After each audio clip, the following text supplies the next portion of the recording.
करूंगा, फिर महाप्रभु जी को करूंगा। वहां तो इतनी भीड़ लग गई कि पंडा पुजारी पालकी लेके जान बचा के भागे वहां से, क्योंकि सबको लगता है कि हमसे बड़ा भक्त तो कोई है ही नहीं।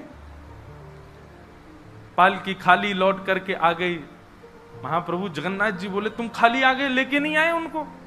बोले, भगवान आपके एक दो भक्त तो है नहीं, वहां तो हजारों भक्त, एक पालकी उसमें कितनों को बैठा किया है, सब चढ़ने लगे। बोले, हम है भक्त, हम है भक्त। आप कोई संकेत बताओ, आपके भक्त का कोई लक्षण। श्री जगन्नाथ प्रभु के नेत्रों सजल हो गए। बोले, मेरी तरह उसके भी हाथ नहीं है, जो आया है वही है मेरा भक्त, उसको लेके आओ।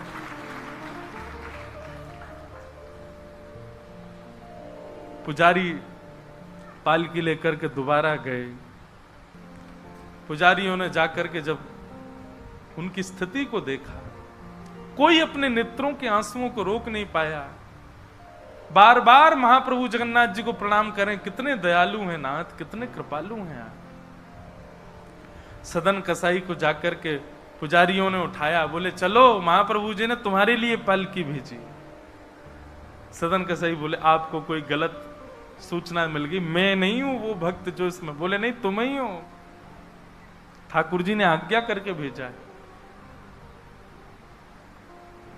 सदन कसाई बोले, अगर मैं पालकी में बैठा तो मेरे अभी प्राण निकल जाएंगे। आप सबसे प्रार्थना है मेरी, मैं महाप्रभु जी की आज्ञा स्वीकार करता हूं, मैं आपके संग चल दूंगा, लेकिन पालकी में नहीं बैठ सकता।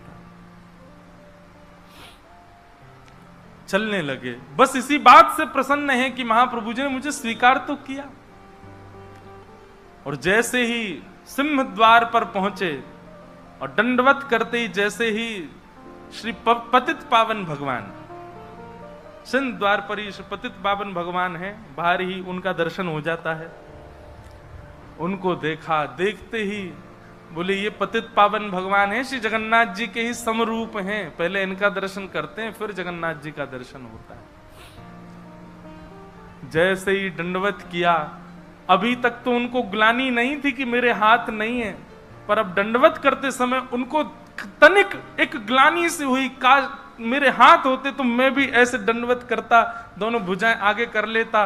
और इस भाव से जैसे जो शेष भुजा थे थोड़े से, उनको आगे करके रुदन करने लगे सदन कसाई। इतने में ही उनके भुजा निकल करके आ गई और ठाकुर जी ने भुजा प्रदान करके उनके दंडवत को स्वीकार किया। श्री जगन्नाथ महाप्रभु की। ऐसे महाबाहो, ऐसे हमारे महाप्रभु श्री जगन्नाथ।